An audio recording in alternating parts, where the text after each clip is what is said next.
Hi everyone, welcome back. We've got a brand new story to share with you. So let's begin. Sometimes the person who leaves you for their past does you the biggest favor of your life. And sometimes the worst heartbreak becomes the catalyst for the best version of yourself. My name is Owen, and this is how the woman I loved chose to go back to the man who'd already broken her heart, and how her choice unlocked something none of us saw coming. I'm 29 years old and worked for a marketing agency in Denver, Colorado. It pays decently and gives me flexibility with remote days and project-based schedules. When I met Lila, the lady who would later become my girlfriend, about 3 years ago, at a mutual friend's birthday party, she had the kind of warm, engaging personality that made everyone want to be around her. We hit it off immediately as friends, discovering shared interests in many things. But Lila had a boyfriend back then, who she'd been dating for about 2 years. From the outside, their relationship looked intense and passionate. But as I got to know Lila better through our growing friendship, I started seeing cracks in that carefully curated image. Her then boyfriend was the jealous, controlling type who disguised his behavior as deep love and protection. He'd get upset when Lila spent time with friends without him, question her about male coworkers, and make passive-aggressive comments about her clothing choices or social media posts. Lila would laugh off these incidents, explaining that the guy just cared deeply and worried about losing her because he loved her so much. I had feelings for Lila almost from the beginning, though I kept them carefully hidden. She was with someone else, and I valued our friendship too much to complicate it with a confession that might make things awkward. Instead, I played the role of supportive friend, listening when she needed to vent about arguments with her man and offering perspective when she asked for advice. As their relationship became increasingly toxic over the following year, Lila gravitated toward me more and more. She'd text me after fights with her boyfriend, asking if I wanted to grab coffee and talk. She'd invite me to join group outings, often positioning herself next to me during movies or dinners. Our friendship deepened in ways that probably crossed some boundaries for someone in a relationship, but Lila seemed to need the emotional support I provided.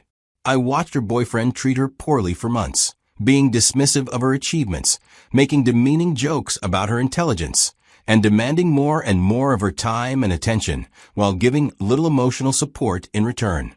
When Lila would express hurt about his behavior, he'd gaslight her into believing she was being too sensitive or misunderstanding his intentions. The breaking point in their relationship came when Lila discovered that her boyfriend had been cheating on her with another woman for at least 3 months, possibly longer. She'd found messages on his phone by chance, revealing not just a physical affair, but an emotional connection that made all his possessive behavior seem even more hypocritical. Lila was devastated. She'd invested years in this relationship, defending this guy to friends and family who'd express concerns, believing in a future together that he'd apparently never taken seriously. The betrayal cut deep, not just because of the cheating itself, but because of all the times he'd accused her of being untrustworthy while actively betraying her. I became Lila's primary support system during this breakup period. She'd call me crying late at night, and I'd stay on the phone until she felt calm enough to sleep. She'd show up at my apartment unannounced, needing someone to just sit with her while she processed her emotions. We'd go on long walks where she'd work through her feelings about the relationship ending, and I'd listen without judgment or pressure. During those months, our friendship evolved into something deeper. We were spending most of our free time together, not because Lila needed crisis support anymore, but because we genuinely enjoyed each other's company. The conversations shifted from processing her breakup to discussing our lives, dreams, interests, and experiences. About 6 months after Lila's breakup with her boyfriend, things between us reached a turning point. We were spending time together one evening when I turned to Lila and said that the mood felt perfect to share something with her. I told her I'd had feelings for her since we met, that I'd kept them hidden because I valued her friendship and respected her relationship, but that I'd always hoped we might have a chance together someday. She said she'd probably been developing feelings for months, but hadn't wanted to admit it, while she was still processing her breakup. The confession felt simultaneously terrifying and liberating, finally being honest about emotions I'd been carrying for a long time. We started dating officially the following week, and for the first few months, Everything felt right in ways my previous relationships never had. Lila and I already had a strong foundation of friendship, shared interests, and emotional intimacy. We knew each other's quirks and communication styles. We'd already integrated into each other's social circles and daily routines. It felt like the natural evolution of something that had been building for a long time. By the time we reached our first anniversary, we'd built a comfortable life together. Lila would come over after work most evenings, and we'd cook dinner together while discussing our days. We had a regular Friday movie night rotation, alternating who chose the film. Weekend mornings meant coffee runs to our favorite local shop, followed by browsing farmers markets or hiking nearby trails. I valued this stability and routine. After years of casual dating and short-term relationships that never quite clicked, having someone who felt like a genuine partner was exactly what I'd been looking for. Lila seemed content, too, often mentioning how different our relationship was from her toxic dynamic with her ex, how much healthier and more balanced everything felt. But there were concerning patterns I tried to ignore because I wanted so badly to believe everything was perfect.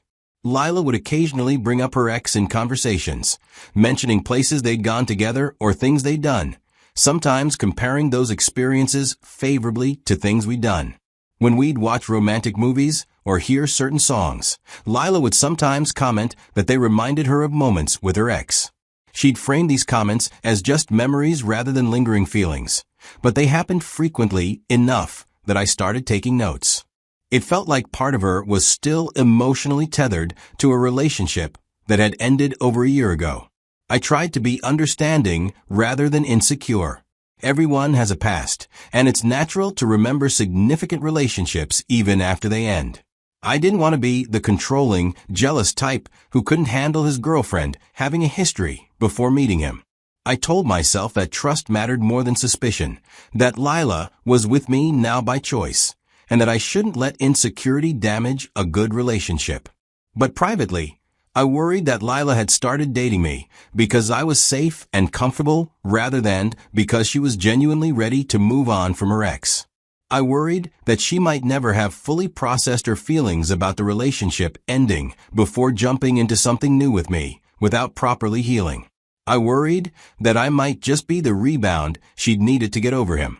I pushed these concerns down, focusing instead on the positive aspects of our relationship. We rarely argued. We enjoyed each other's company. We had similar life goals and values. On paper, we made sense together. The doubts I had felt like relationship anxiety rather than legitimate red flags, so I tried not to give them too much weight. The evening that changed everything happened on a Tuesday, about 13 months into our relationship. I'd come over to Lila's apartment after work, as usual, planning our typical evening of cooking dinner and watching something on Netflix. However, when I arrived, I could immediately tell that something was amiss. Lila was quieter than normal, distracted like she had something on her mind. After we'd eaten, Lila asked if we could talk about something serious. She had that awkward hesitation people get when they've already made a decision but need to work up the courage to say it out loud. My stomach dropped because I knew whatever was coming wouldn't be good. Lila said she'd been doing a lot of thinking lately about our relationship and where things were heading. She said she cared about me deeply and valued what we had together, but that she'd been feeling confused about her feelings. Then she said the line that would replay in my head for months afterward. Maybe we should go back to being friends. I don't know, my ex has been calling again. The words hit me like a quiet earthquake. I felt this sinking feeling as I processed what she was really saying. Her ex had come back around, probably texting her with apologies and promises to change, maybe showing up with a kind of passionate declarations that felt exciting compared to our comfortable routine. And Lila was choosing to walk away from our relationship to explore whatever possibility he represented. Inside, I wanted to ask her so many questions. How long had her ex been calling? Why hadn't she mentioned it before now? Why would she throw away someone who'd been there for her consistently, who'd never betrayed her trust, who'd treated her with respect and care, for someone who'd already proved he couldn't love her right? Why was she willing to risk what we'd built for the fantasy of rekindling something with someone who'd hurt her so deeply? But I didn't ask any of those questions, begging someone to stay or trying to logic them into appreciating what they have never had works. If Lila couldn't see the difference between what her ex had offered and what I was offering, nothing I said would change her mind. She'd already made her decision before sitting me down for this conversation. So I just nodded and said calmly, "If that's what you want." My voice was steady, even though everything inside me felt like it was breaking. I gathered my things from her apartment. I gave her a brief hug goodbye and walked out of her apartment, knowing that walking back to the friendship zone wasn't really possible after what we'd shared. The drive back to my place felt surreal. Part of me kept expecting Lila to call and say she'd made a mistake, that she didn't know what she was thinking, that of course she wanted to be with me. But my phone stayed silent, and I knew that call wasn't coming. Lila had chosen her past over our present, and I needed to accept that decision. In the days following our breakup, I made a conscious choice about how to handle the situation. I didn't block Lila on social media or delete her number in some gesture of moving on. I didn't post vague, angry quotes about being unappreciated or betrayed. I didn't run to mutual friends seeking validation or trying to control the narrative about why we broke up. I simply started stepping back from our shared social circles and routines. When group hangouts were planned with our mutual friends, I'd politely decline or make other plans. I didn't want to create awkwardness by forcing Lila to choose between social events with me present or absent. So I removed myself from the equation. Some friendships naturally faded as I stopped being available for group activities where Lila would be present. Lila would occasionally text me casual check-ins, asking how I was doing, sending me links to articles she thought I'd find interesting. These messages felt like her trying to maintain our friendship, as if nothing fundamental had changed between us. I'd respond politely but briefly, taking hours or sometimes a full day to reply rather than engaging immediately like I used to. I wasn't being intentionally cold, but I also wasn't going to pretend we could slip back into the easy intimacy of our friendship after she'd chosen to leave our relationship. The first few months after the breakup were genuinely difficult. I'd gotten used to having Lila as a constant presence in my daily life, and the silence where she used to be felt unbearable. I'd reach for my phone to text her about something funny that happened at work before remembering that we weren't doing that anymore. I'd have free evenings and weekends that used to be filled with our plans, now stretching empty ahead of me. But gradually, that silence transformed from something painful into something powerful. Without the relationship taking up so much of my time and emotional energy, I started redirecting that attention toward myself and my own growth.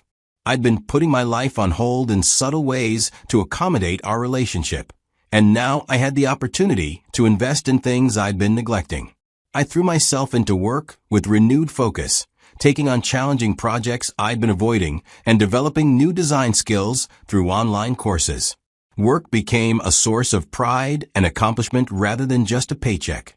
I also started taking my fitness seriously for the first time in years.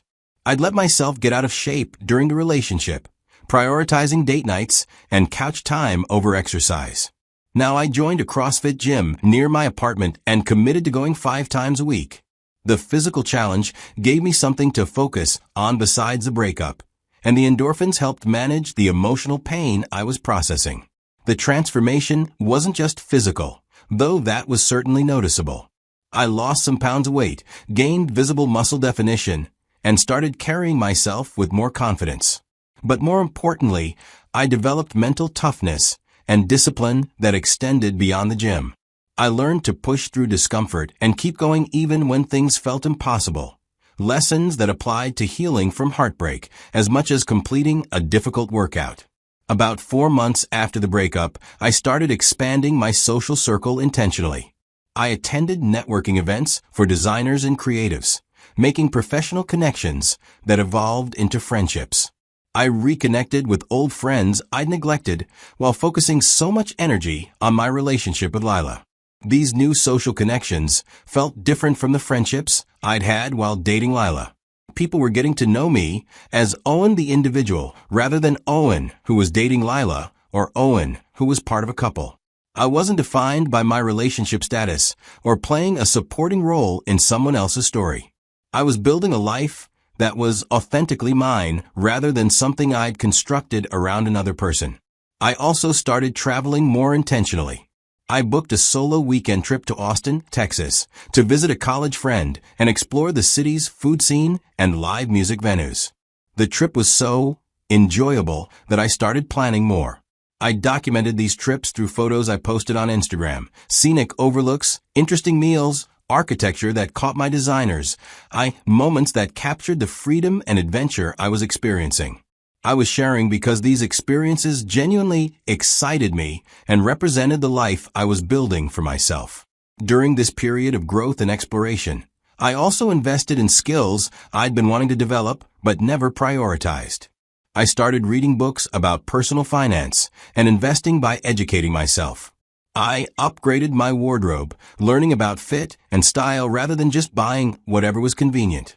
These changes were about becoming a fuller, more realized version of myself, someone who was actively creating meaning through experiences, skills, and personal growth. As months go by, I noticed that Lila has been watching my Instagram stories consistently. Every photo I posted from trips, every update about new experiences, she'd view within the first few hours. She started liking some of these photos. The pattern suggested she was paying attention to my life. Then one evening, about 9 months after our breakup, Lila replied to one of my Instagram stories. I'd posted a photo from a weekend ski trip to Breckenridge with some new friends from a hiking group. Her message was casual, commenting on how fun the trip looked and asking how I'd been. The tone was friendly, as if we were old friends catching up rather than two people whose relationship had ended with her choosing someone else. I responded politely but briefly. Lila replied with more enthusiasm, saying she was glad I was doing well and that she'd noticed I seemed really happy lately based on my social media. The conversation continued in this vein for a while, surface-level catching up that avoided any real depth or acknowledgement of our history. But gradually, Lila started steering the conversation in a different direction. She mentioned that things with her ex hadn't worked out the way she'd hoped. She said he'd made promises about changing and being better, but those promises had been empty. He'd reverted to the same controlling, jealous behavior that had characterized their relationship before. And then, inevitably, he'd cheated on her again, this time with someone he'd met through work, carrying on the affair for weeks before Lila discovered it through, ironically, similar circumstances to how she'd found out about the first affair. She told me all of this through a series of messages that felt like she was unburdening herself, looking for the same emotional support I'd provided during her first breakup with her ex. She described feeling stupid for going back to him, for believing things would be different this time, for throwing away what we'd had together for a fantasy that had predictably crumbled. The irony of the situation wasn't lost on me. Lila had left our stable, healthy relationship to pursue excitement and passion with someone who'd already proven he couldn't be trusted. She'd chosen the familiar intensity of a toxic dynamic over the comfortable security of a genuine partnership. And now, after everything had played out exactly as anyone could have predicted, she was reaching out to me, the person who'd been there for her before, who she apparently assumed would still be there waiting.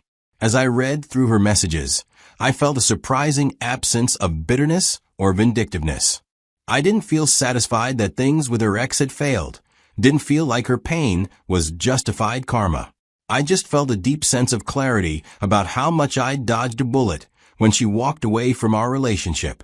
I thought about how during those first weeks after our breakup, Lila had paraded her renewed happiness with Cameron all over social media. She'd posted a couple of photos with captions about second chances and finding your way back to your person. She'd shared romantic date moments and affectionate selfies that seemed designed to prove she'd made the right choice. Meanwhile, I'd been sitting at home processing heartbreak and trying to figure out how to move forward. But while Lila had been performing happiness online, I'd been quietly building actual happiness. While she'd been recycling old patterns with someone who hadn't changed, I'd been developing into someone new. While she'd been chasing the ghost of what she thought she'd lost, I'd been creating something real and substantial in my present. I responded to Lila's messages with sympathy about what she'd been through, but without opening any door for her to re-enter my life. I told her I was sorry things with her ex hadn't worked out, that I hoped she found the clarity and healing she needed, but I kept my responses surface level and emotionally neutral.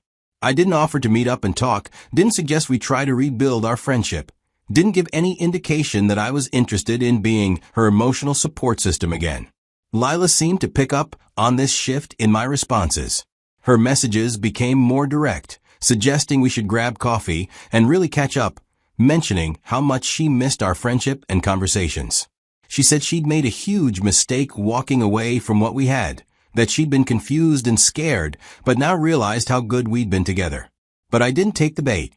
Some part of me might have wanted to believe that this was her realizing my value and wanting to rebuild what we'd had. But I'd grown too much in those 9 months to fall back into being her backup plan, the stable option she returned to when her exciting choice didn't work out. I'd learned that being someone's second choice when their first choice fails isn't the same as being genuinely chosen. Lila had shown me exactly where I ranked in her priorities when her ex came calling. She'd thrown away our relationship without much hesitation because she'd never fully committed to building something new with me. Some part of her had always been waiting for her ex to come back, had always been comparing what we had to the intensity of what she'd had with him. I deserved someone who would choose me first, consistently, without doubt or hesitation. I deserved someone who saw me as the prize rather than the consolation. And critically, I'd become someone who knew his own worth well enough not to accept anything less than that kind of clear, unwavering choice. So I let the conversation with Lila drift to a natural conclusion without making plans to continue it. I went back to my life. Lila eventually stopped reaching out, probably realizing I wasn't interested in picking up where we'd left off or serving as her emotional support again. Looking back now, about 1.5 years after Lila ended our relationship, I feel genuine gratitude for how things played out. At the time, her choosing Cameron over me felt like the worst thing that could happen. I'd loved her deeply, had supported her through her worst times, had built what I thought was a strong foundation for our future together. Having her walk away from all of that, for someone who'd already broken her heart, felt like a rejection of everything I was and everything I'd offered. But that rejection freed me to become someone I never would have become if we'd stayed together. The comfort and routine of our relationship had been keeping me in a kind of stasis, not growing, not challenging myself, not pushing beyond the familiar boundaries of my life. I'd been content with being Lila's boyfriend, playing a supporting role in her life and our shared narrative. Losing that relationship forced me to ask hard questions about who I was independent of any romantic partnership. It pushed me to invest in myself in ways I'd been postponing. It made me examine what I actually wanted from life rather than just going through the comfortable motions of a relationship that looked good on paper but lacked real depth or passionate commitment. The person I am now exists because Lila chose her ex over me. Every trip I took, every skill I developed, every friendship I made, every moment of growth happened because I had empty space in my life that used to be filled by our relationship. Her leaving created room for me to expand into the person I was capable of becoming. I don't know if I'll hear from Lila again. Maybe she'll reach out in another few months or years when she's ready to try again with someone new and remembers that I was understanding and patient. Maybe she'll eventually find what she's looking for with someone else entirely. Maybe she's already moved on completely and never thinks about our relationship anymore. But it doesn't really matter to me either way. Lila made her choice, and that choice revealed everything I needed to know about how she valued me and what we had together. She chose to go back to her past, to chase the familiar intensity of a relationship that had already proven toxic and unsustainable. I chose to build a future, to invest in becoming the kind of person who doesn't need anyone else to validate their worth or make life meaningful. If you're going through something similar, if someone you love is choosing their past over your present, if you're being treated as a backup plan rather than a priority, know that their choice isn't a reflection of your value. Some people are so caught up in nostalgia or fantasy that they can't recognize genuine partnership when they have it. Some people will always chase intensity over stability, excitement over consistency, the familiar over the new. But their inability to appreciate what you offer doesn't mean you're not valuable. It just means you're not compatible with someone who can't see what's right in front of them. Walking away from that situation isn't giving up on love. It's refusing to accept less than you deserve. The best revenge isn't trying to make someone regret their choice or proving they made a mistake. The best revenge is becoming so full of yourself, so completely engaged with building an authentic life, that their choice becomes irrelevant. It's growing past the version of yourself that needed their validation into someone who knows their worth, regardless of who chooses to recognize it. Lila went back to her past, looking for something she thought she'd lost. I built myself a future that's better than anything I had before. She made her choice, and inadvertently, she gave me the gift of freedom to make mine. Maybe someday I'll find someone who never doubts me, who chooses me first without hesitation or comparison, who sees our relationship as the exciting new chapter rather than a safe fallback. Until then, I'm good where I am, traveling, growing, learning, becoming. And that's more than enough.